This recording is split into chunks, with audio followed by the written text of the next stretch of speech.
All right, we are live. Thank you all so much for joining us for the Constitution Project's first, but hopefully not last, virtual book club. I'm incredibly excited about this discussion because not only are we going to have a fun sort of virtual book club discussion, but we have the offer. Well, first, let me introduce our team here. I'm Jake Laperouk with the Constitution Project at Pogo. Joining me are my colleagues Sarah Turberville and Catherine Hawkins.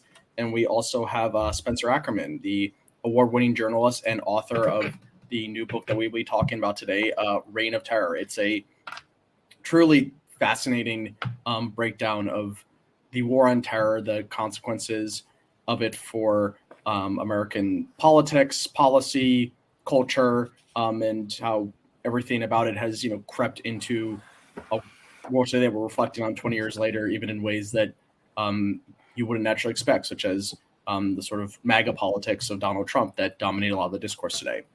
So I really want to just, dive right in because I have a million questions. I'm sure our audience has questions. And to our audience, there's a chat function just for general chatting on the side, but also a specific ask questions function. So if you have a question you want to pose to us, you can go there, post your own questions, and also vote on ones you want to hear. All right. So to kick things off, Spencer, I think you had a really persuasive sort of thesis for this book about sort of how the war on terror not only built a lot of problematic policies that are still here today, but laid the foundation for our current politics. And what I saw as kind of the two pillars of that were harnessing nativist white supremacist sentiment in a lot of ways. And second, sort of treating the rule of law and democratic processes as secondary to policy goals. And that's something that we saw in areas that a lot of us at TCP work on, from surveillance to torture to detainment. Sort of there was, I think, whenever there was this idea of, we want to do this as policy matter, the notion of rule of law, of congressional approval, of court approval seemed like something that just, when it got in the way, was not worth actually trying to reckon with. I mean, I'm curious just what you think of, are those kind of the two foundations that built up the war on terror and that have gotten carried through to Trumpian politics today? Do you not see those as central? Do you see other sort of pillars that were the main components of it? Certainly, those two are major pillars. There are, however, others. And we can go through them in a moment. But, you talk about nativism emerging from 9/11, emerging through what I consider the open door of the war on terror. That is to say, the war on terror is a pathway through American history for all of these violent currents, these nativist currents that we've seen throughout American history, to charge back through on a pathway to power in the 21st century. Nativism always wants to suborn the rule of law. The rule of law exists in many ways for the purpose of restraining unmitigated, particularly domestic violence, violence occurring within a public, as opposed to that directed outward. Directed outward, there's frankly less of an appetite within nativism for. It certainly can be, as it was throughout the early period of the war on terror, but a certainly persistent period of the war on terror. Is to basically define an enemy so civilizationally that there becomes very little distinction between what you do against that enemy, this is in the nativist imagination, overseas, and what is necessary to do against that enemy once it's already here. So the rule of law, very typically throughout the war on terror, is derided. In addition to being violated, it is a subject of particularly cultural disrespect. If you think about some of the premier cultural offerings of the war on terror, which sometimes allow us to see the thing in greater richness than looking at it from a policy perspective does, the TV show 24 has two principal villains. 24, for those who might not know or might not remember, is a show that premieres right after 9/11 on Fox that has Kiefer Sutherland play a valiant counterterrorist who has to torture people in the hour before a bomb goes off in order to get the information necessary to save your life. The enemies on 24 are the terrorists, and then they're the lawyers, or they're the bureaucrats, or they're anyone who is acting in a name of restraint from the perspective of either the law or human rights. So those two pillars really are, I think, to mix a metaphor badly, sort of flip sides of the same coin. But you also need two other things. You need an atmosphere of impunity, which the war on terror very much is. No one, certainly everyone on this panel is quite equipped to go into all of the ways in which throughout the post 9/11 era, impunity exists for torturers, for those who violate the Fourth Amendment, literally at industrial scale, and then now I suppose we should say digital scale, for all of the defense contractors that functionally looted money through Pogo has done some really pioneering work on this. And, in many cases, trafficked human beings in so doing.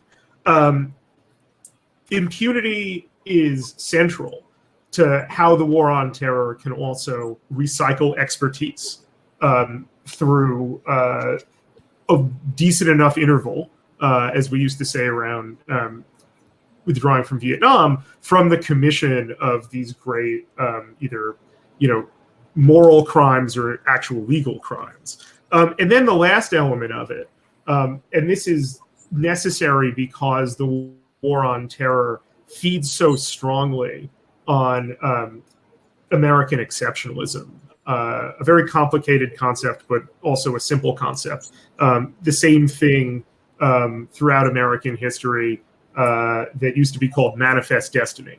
The idea that Americans, by virtue of their virtue, get to set terms for the world and not necessarily have those terms apply to them.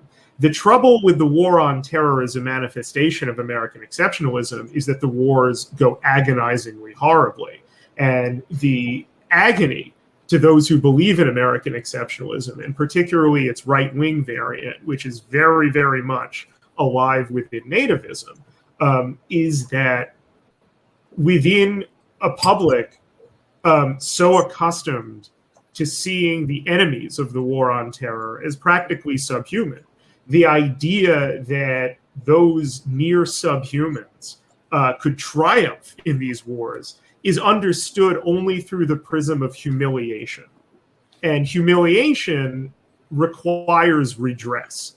And that is, the circumstance in which, all of these things together permit a figure like Trump to say, the elites who brought us neither peace nor victory can't be listened to.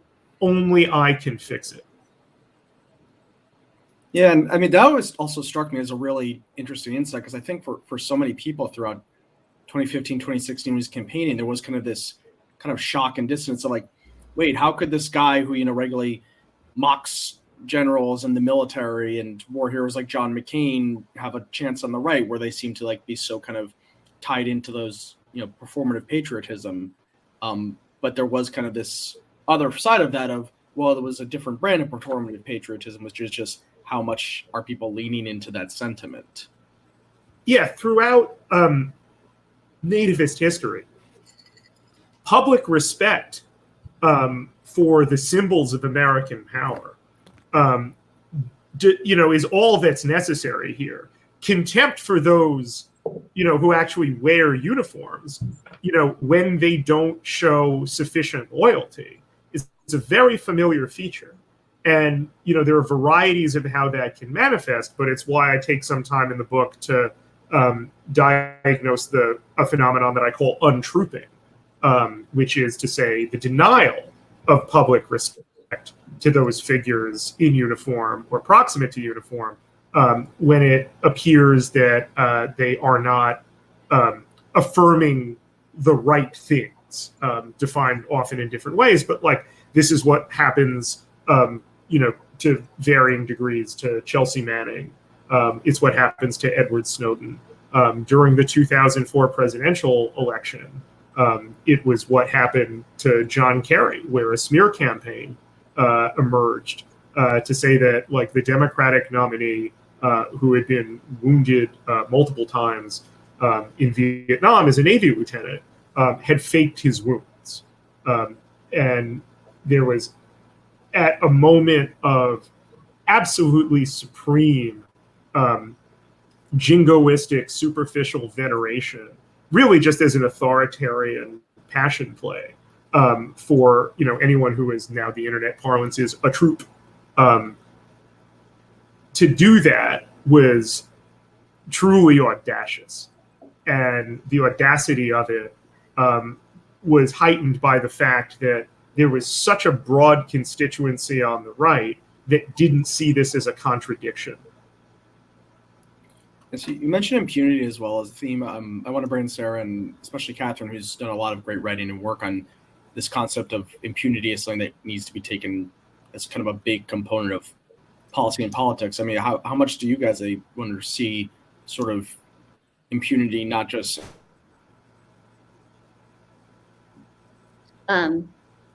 Jake, you're frozen for me, so I'm going to just start to answer a question you haven't finished asking yet. So I think one way to define impunity is that there are a set of people who are unconstrained by the rules and by the laws we have. And there's a set, and so they're above the law. And then there's a set of people who are unprotected by the law. And that is a theme that you see over and over again in the early legal memos defining the war on terror.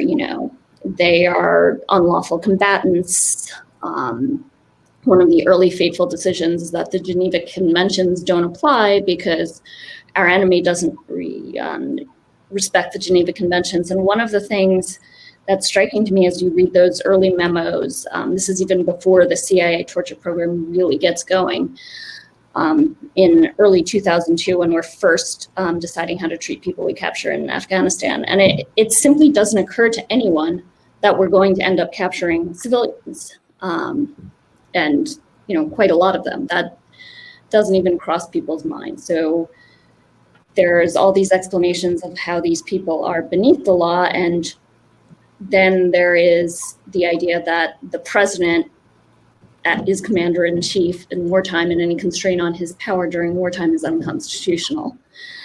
And that sort of, it trickles down, and to the point where almost no one, basically no one in the CIA is held accountable for torturing people. No one's held accountable for mass surveillance. And still less are people held for the things that are, just as consequential, but don't fit into the criminal code, like, starting wars based on false intelligence. One thing that I'll say is that I saw and was driven crazy by impunity in the context of the war on terror, and only very, very belatedly did I realize the extent to which this is actually a phenomenon that also is going on in police departments and local jails and prisons all across America, where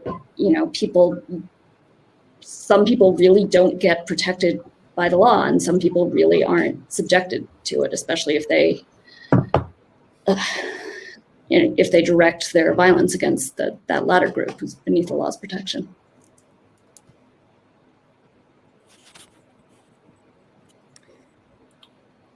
Yeah, and I'd be interested, Spencer, if you have, like, what's your thought on marrying up those two threads, right? That sort of, there's this history and culture of impunity domestically with just how law enforcement has functioned in the United States since, the 1800s and slave patrols, and then how that kind of connects to the way that the war, that, our counterterrorism was carried out, and that same kind of mantra seemed to, did carry over. So there's a section in the book that deals with someone named Richard Zuley.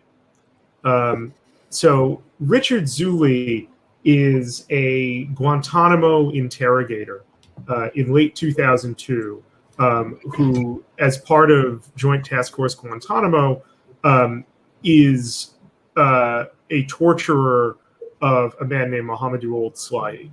And Slahi, in particular, recalls, this is in his book Guantanamo Diary, Zuley issuing rape threats against his mother, putting him in a boat that goes out on the bay while he's wearing a vest that's filled with ice, and then the other guys in the boat beat him up through the vest. He's made to feel like he could be killed at any time. And the point of all of this is to extract some kind of confession from him. And the reason why this is happening is because Zuley learns, and this is considered a valuable skill by the commander of the Joint Task Force Guantanamo.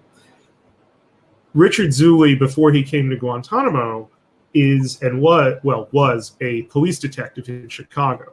And I went and talked to a number of people in prison who Zuley put there on the basis of, in the case of a woman named Benita Johnson, handcuffed to a bench in an interrogation room for pretty much a day, and threatened with the term that we would now use for this to make it really resonant, with child separation. She was told her children would be taken away from her if she didn't falsely implicate her ex-boyfriend, Andre Griggs, in the murder of a white woman named Renee Rondeau.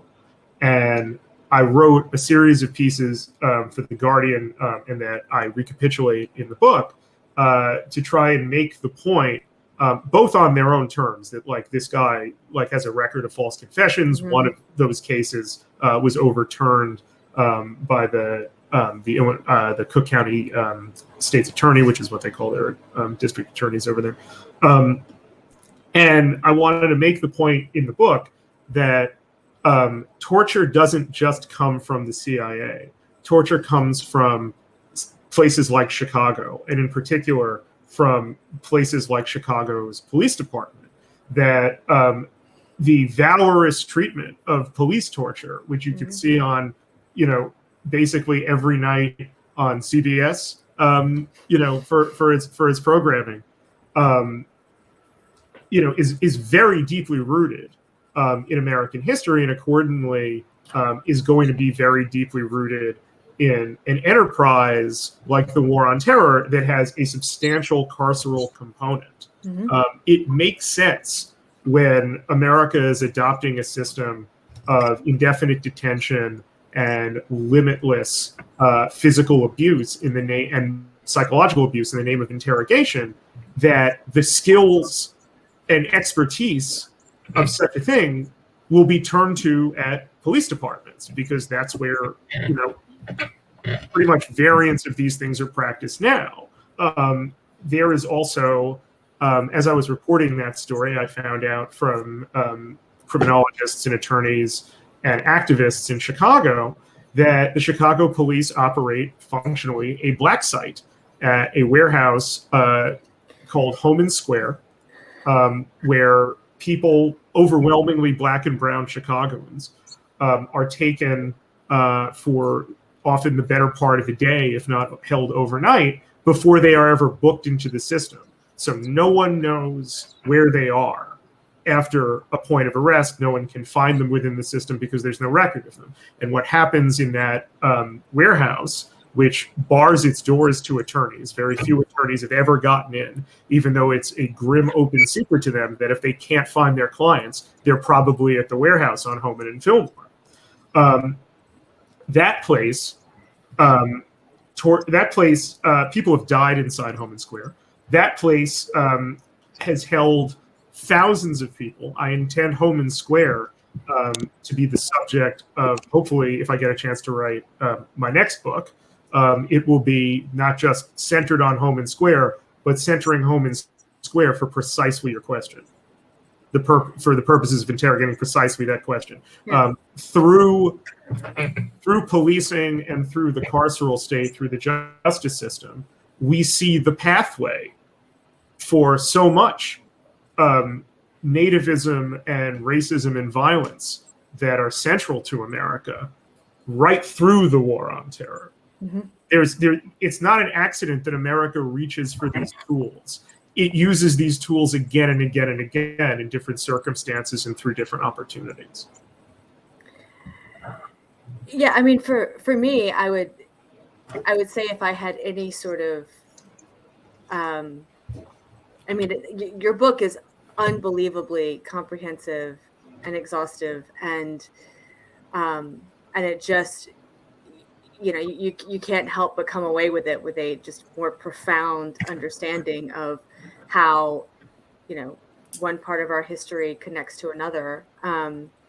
But as someone who comes from a criminal legal system background and understands just how mass incarceration explodes very close in time to September 11th, and September 11th proved to be a very useful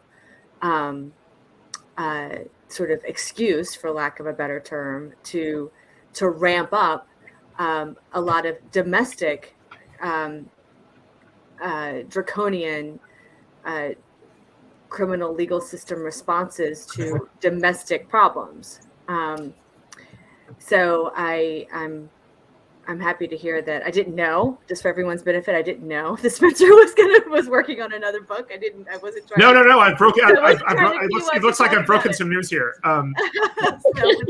But Sarah, you know, now that you mention it, another parallel that presents itself is how before 9/11, the principal addition to the domestic terrorism, and in particular material support for terrorism body of law, is the law that's passed after the Oklahoma City bombing, which is sort of two things in one that really speak to what you're talking about. It's known as the Anti-Terrorism and Effective Death Penalty Act of 1996, and it's exactly what it says in on the label. Half of this is about making it easier to kill people through the criminal justice system, through incarceration, and the other half of it is about expanding the circumstances under which you can jail people for terrorism, but only a certain kind of terrorism, only terrorism with a foreign, which is to say Muslim connection, not terrorism with a domestic, which is to say white connection. Yeah, and actually, you know, that to me brings another question. I mean, I really like that you. Oh no, Jake. It's all right. I think Catherine and I can probably jump in at any time. So, another thing that I was struck by in your book is sort of how you drilled down on the creation of DHS. Right, this is a cabinet department that did not exist before 9/11, and it was a department that married up immigration and counterterrorism and this whole notion of protecting the homeland, which has its own kind of sort of rhetorical history, and that too opened the door in a big way to the attack on immigration that we saw just completely ramp up the beginning of the Trump administration, and frankly under Obama as well, the deporter in chief, right? And so I wonder if you could speak a little bit to what you think, like the impact and the magnitude of that is, that those two things were sort of coming together for the first time. Yeah, it's important to remember, and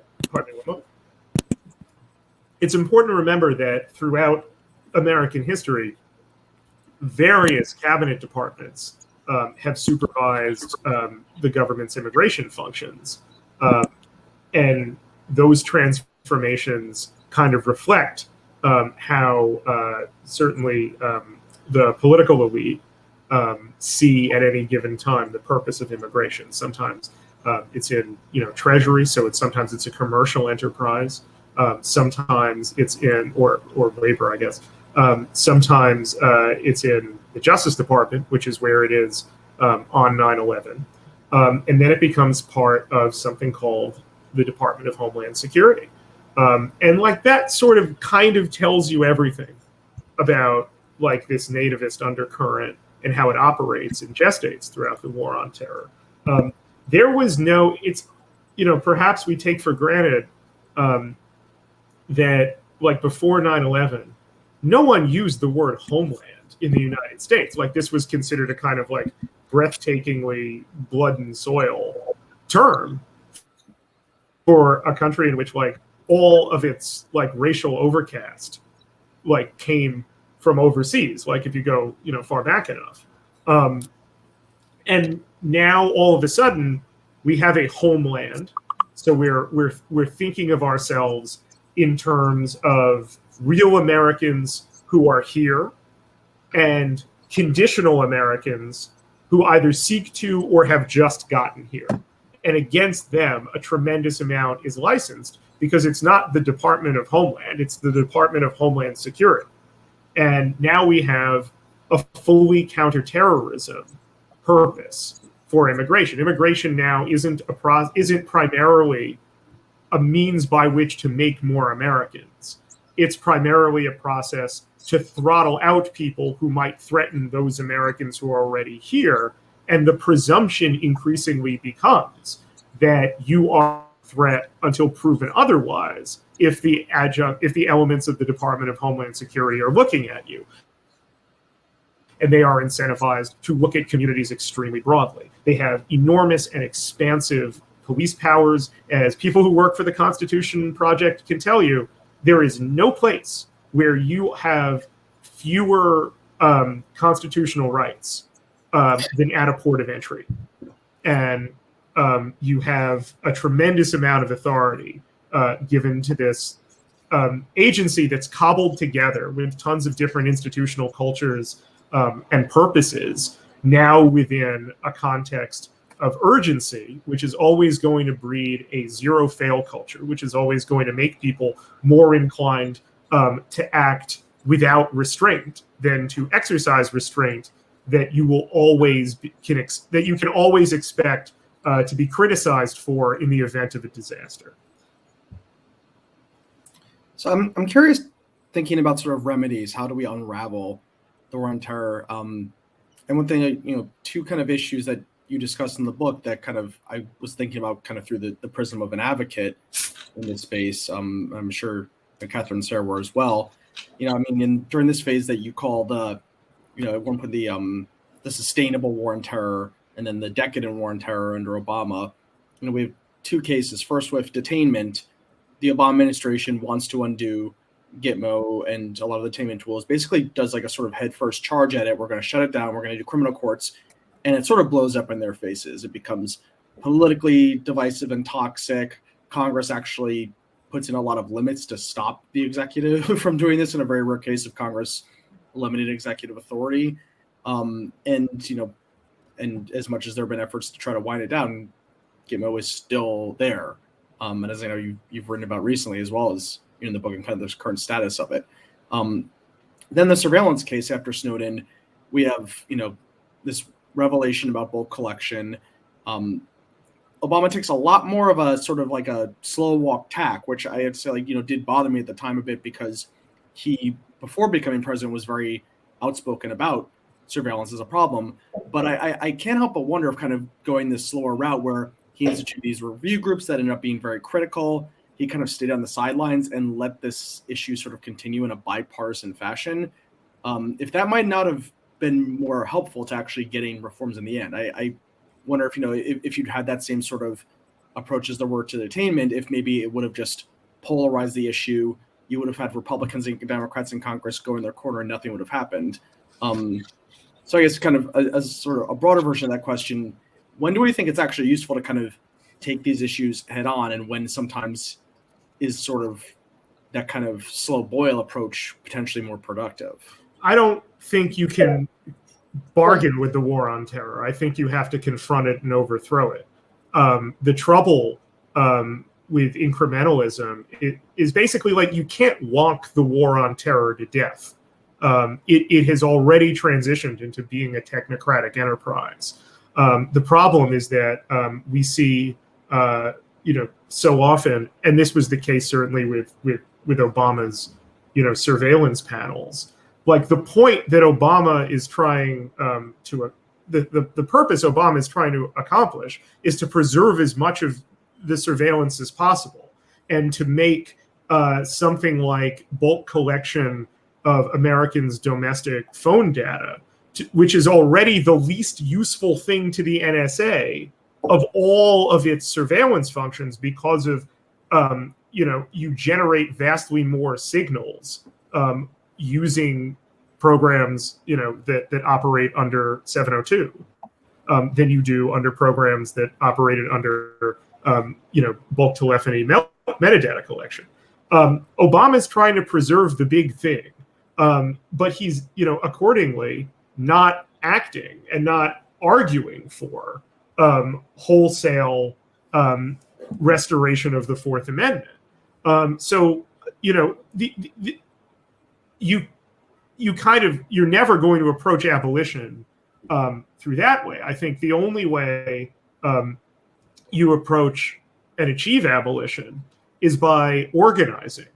The war on terror is an elite enterprise. It is a product of elite politics. There are very few areas of American government. I mean, look, people may disagree, but put it this way. The United States of America is at best operating on an extremely circumscribed definition of democracy.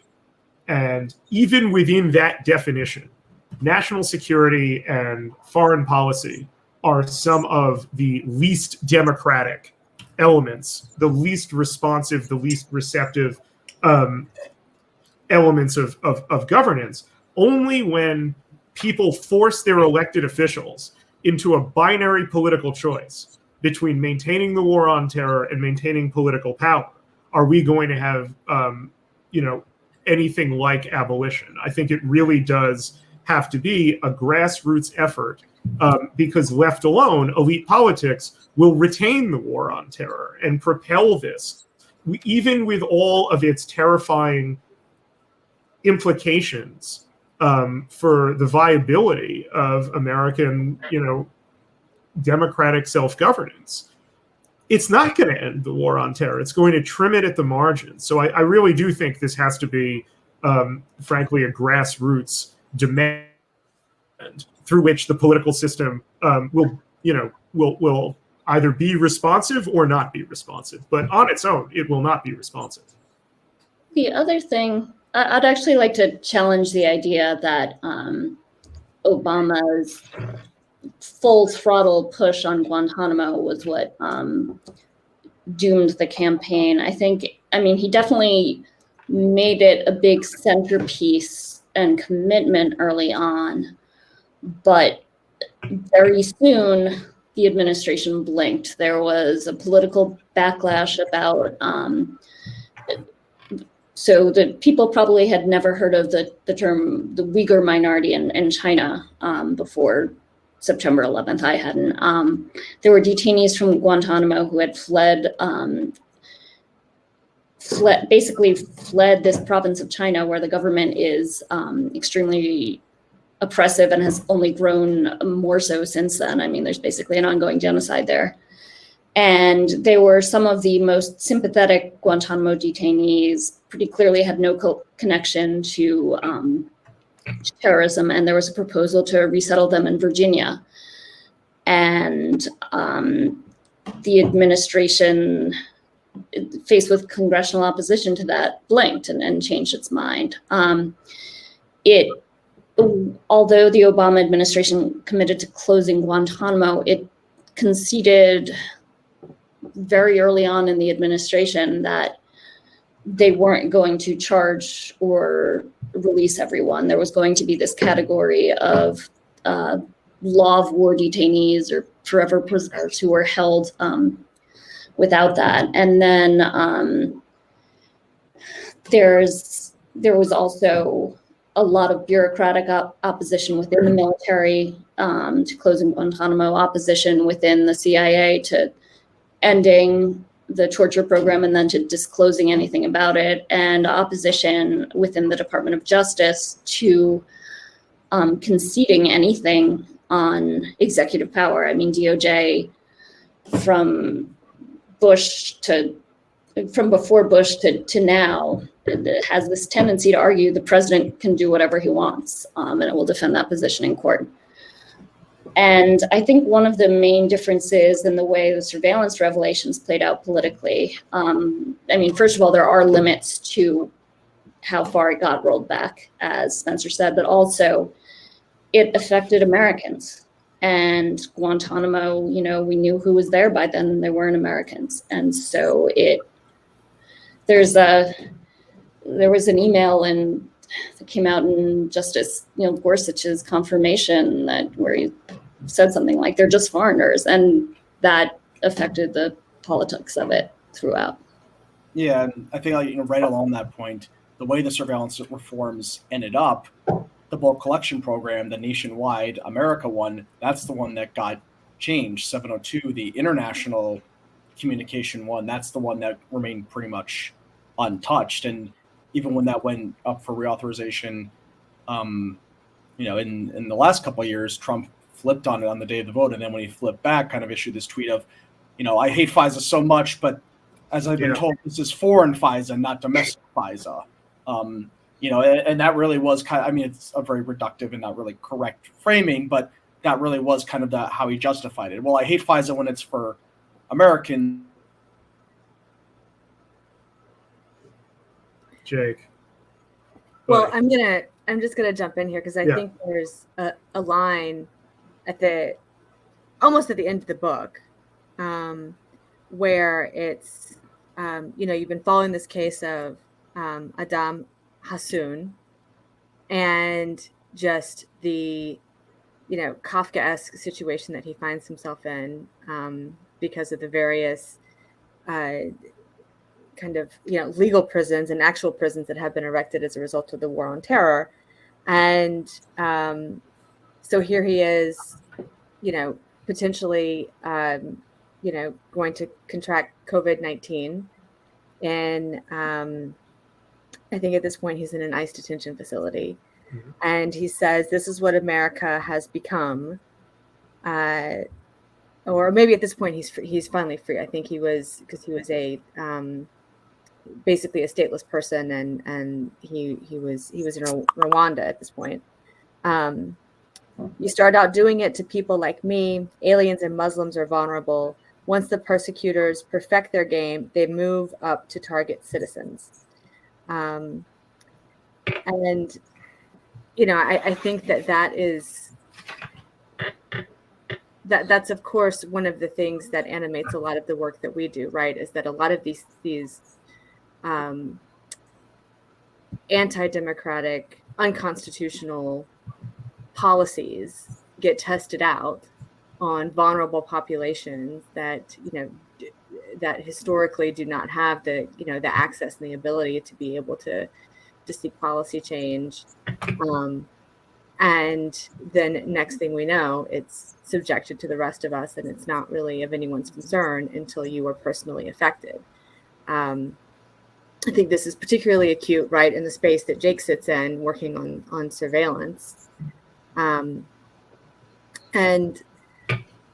I found that to be just a very kind of like prophetic end to the book.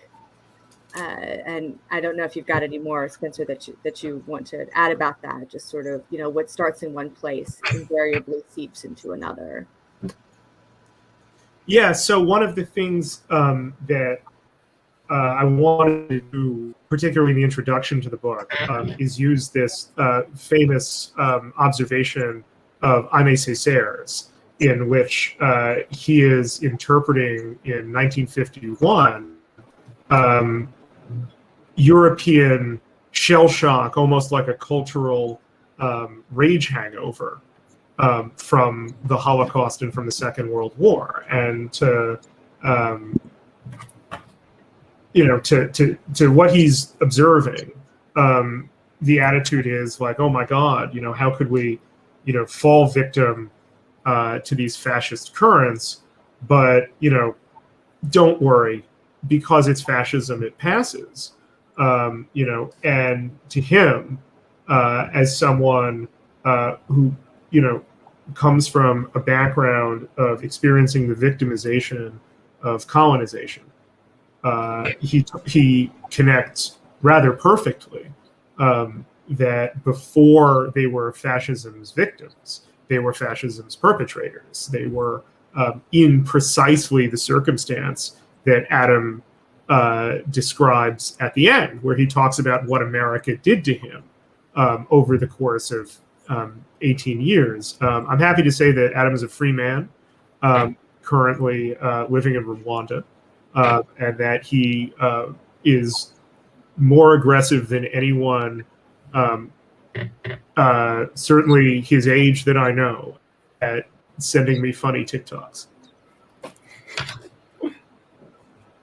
I want to make sure we get to audience questions, but first, for just a bit of a plug, if you see below the video feed, there's a action square for, it says Act Now.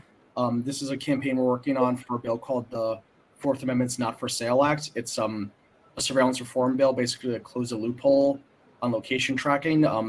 When a warrant requirement a couple years ago got set up for location tracking, a bunch of agencies, the FBI, Homeland Security, ICE, Customs Border, all started basically just buying location data en masse. There's a very crazy instance of where a military agency did this using a Muslim prayer app, bought kind of millions of pieces of location data from this Muslim prayer app for military intelligence. So we're working with a lot of other groups to close that loophole and shut the system down and have be a consistent warrant requirement. So we'd love it if you could kind of click on that. If it says you're ineligible, that's because you're a member of Congress has already signed on to the bill. So thanks in advance on that. So for audience questions, Tom asks, would Spencer and the other panelists agree that the war on terror has become domesticated, inward-looking in recent years, both in terms of practices from CIA, DOD, NSA becoming normalized in policing, but also in politics, Proud Boys, BLM, Antifa, etc., all being labeled as domestic terrorists by those seeking to make.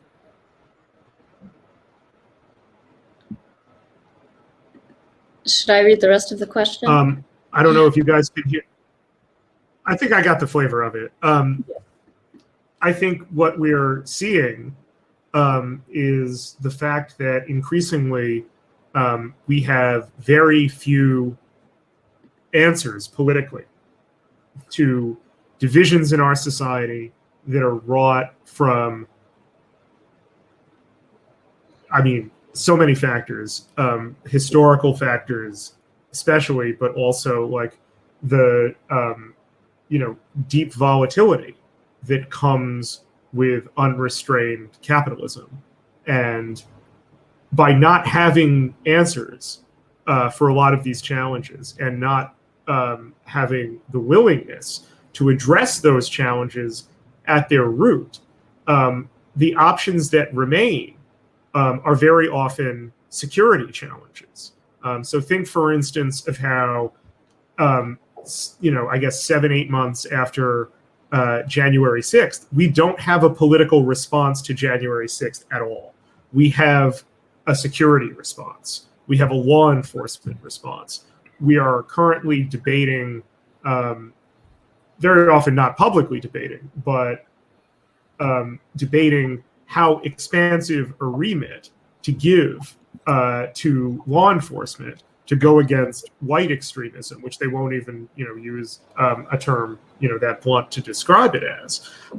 And accordingly, that is a flip side of what Trump does in the summer of 2002, where he sicks the mechanisms of the war on terror, drone surveillance over 15 cities, stuffing protesters into vans and so on, against non-white and left-wing protesters. And this looks like a very dangerous pattern that our politics is falling into more and more. And don't get me wrong, anyone who committed an act of violence, particularly an act of insurrection, needs to be punished criminally. What you don't need to do is have a war on terror against things like that. You don't need to manipulate the law and weaken the architectures that are supposed to safeguard freedom as well as safeguarding, physical safety, to expand a criminalized atmosphere of association so that people who are several steps removed from any act of violence but might simply think as those who commit violence do, or have some other superficial and certainly non-operational similarity that can then be criminalized and used against someone. That is something that we can recognize simultaneously to people and has happened to very vulnerable people in this country, particularly after 9/11, particularly American Muslims.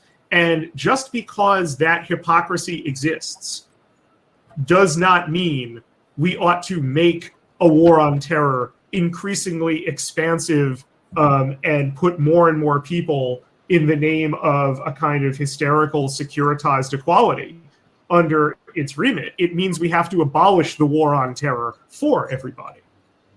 Thank you for coming to my TED Talk. Spencer, what would you say a political response to January 6th should look like? I think that the 14th Amendment gives power to expel those who support and call for and incite insurrection from the legislature of the United States. That should happen.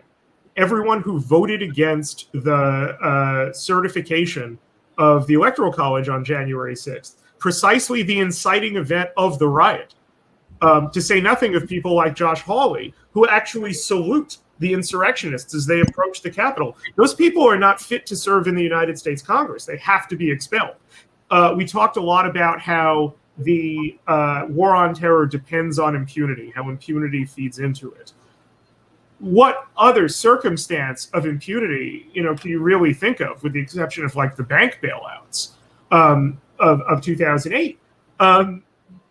This is a circumstance in which the perpetrators of the big lie that leads to January 6th are too big to fail.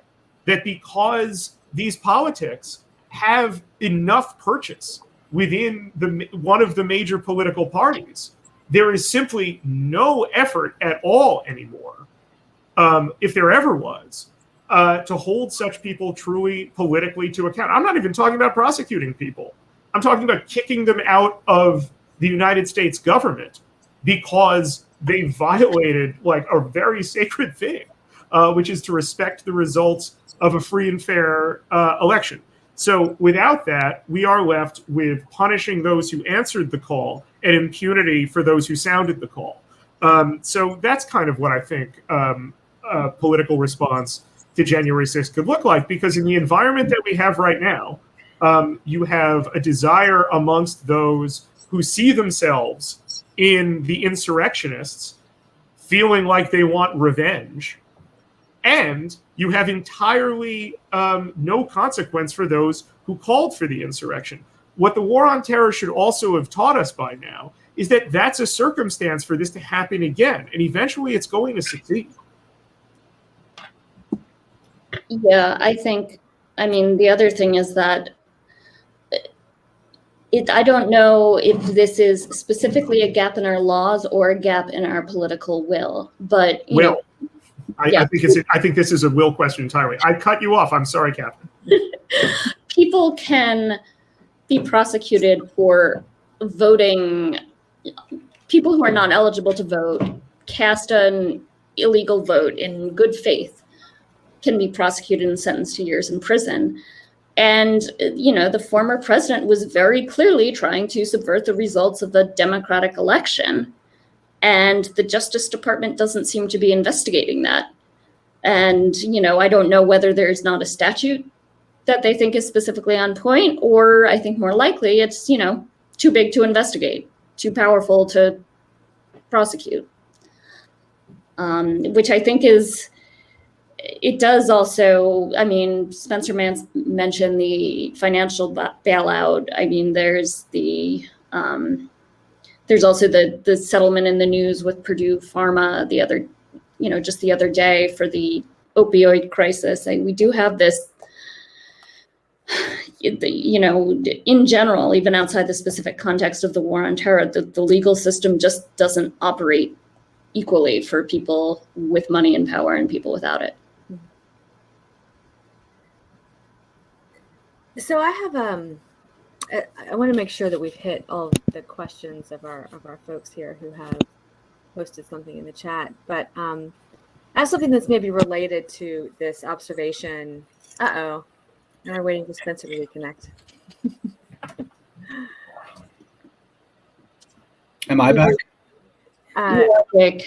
We're back, but we lost Spencer. Maybe it's like a rule of 3.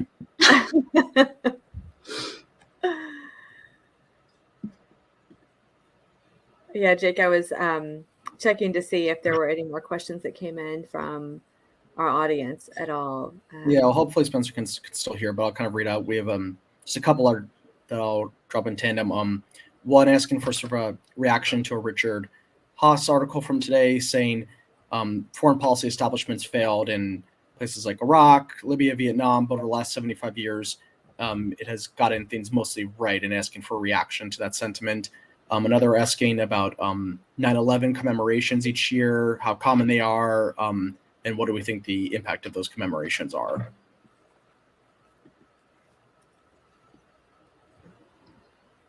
Spencer can hear us, but we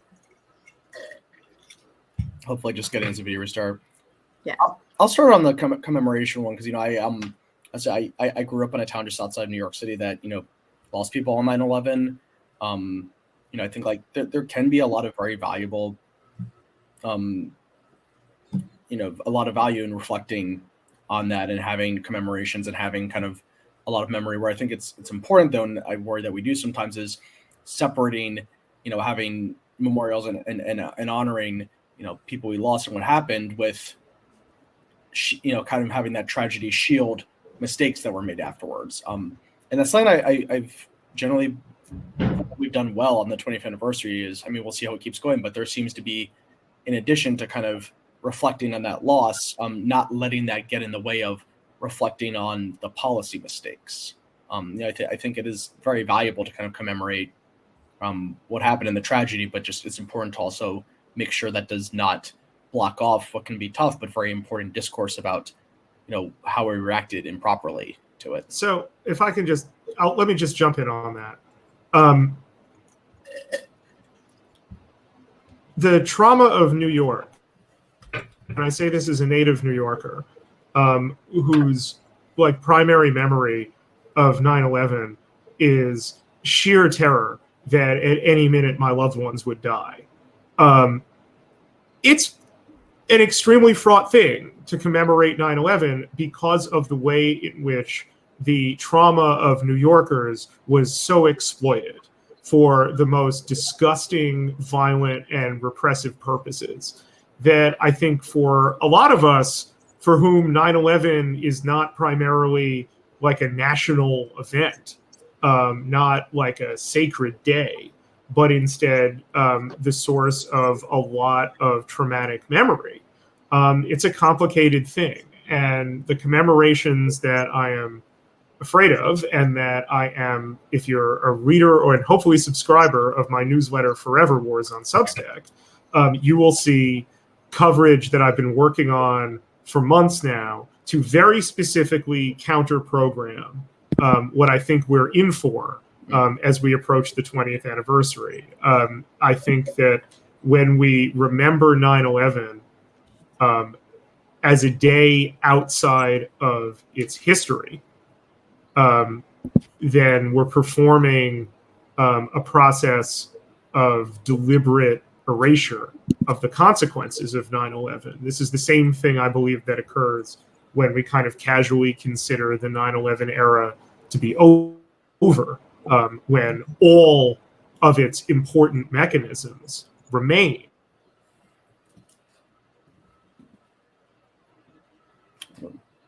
No, I think we've lost Spencer again.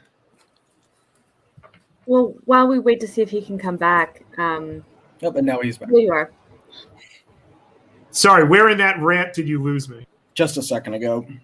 Okay, so then I'll just stop there. I'm worried that when we remember 9/11, just as a day of horror and a day of horror nationally, we are not doing justice to remembering and reckoning with the horrors that America then uses 9/11 as license to commit, and those go on to this day. And that's, I think, to some degree, that is due to the fact that the war on terror has largely been kept from the impact of it has been largely been not felt by most people like within our borders. It's a lot like sanitizing the death penalty by carrying out executions by lethal injection. It all looks like a medical procedure that makes us feel a little less bad about the fact that we are sanctioning killing of another person intentionally, right? Where, but using, enhanced interrogation and targeted killing, drone strikes of foreigners some other place, despite the incredible damage that it has wrought, really, most Americans have largely been shielded from any impacts of what our own kind of forms of terrorism have wrought.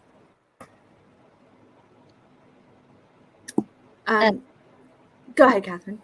If I could start to respond to the other question about what the foreign policy community has gotten right and wrong. I mean, first of all, going back 75 years, I guess, takes you to, things like, well, does it take you to World War II? I guess it doesn't. I guess I'm actually too old. But I think what's struck me most recently is just how many resources were poured into these wars in Iraq and Afghanistan and the national security state at home, and how neglected things that have much more impact and effect on our daily lives have been. I mean, the phrase I learned during COVID was organized abandonment, that the government just does not invest in protecting its people. And, I think that was really striking during the COVID epidemic and the sort of lost year of 2020. And unfortunately, it hasn't really gone away. I mean, when you've got multiple climate disasters happening all over the country, we're still not fully vaccinated. We're still sending our kids off to school not knowing if, it's just hard to defend that on that level, if nothing else. So we are approaching the hour. I do, we've had a very serious conversation whenever we have these talks. I try to end us on more light notes, so we're not only doom and gloom. So I'm curious, Spencer, you are a big comic fan. What would you say is the best comic inspired media about or reflecting on the war on terror?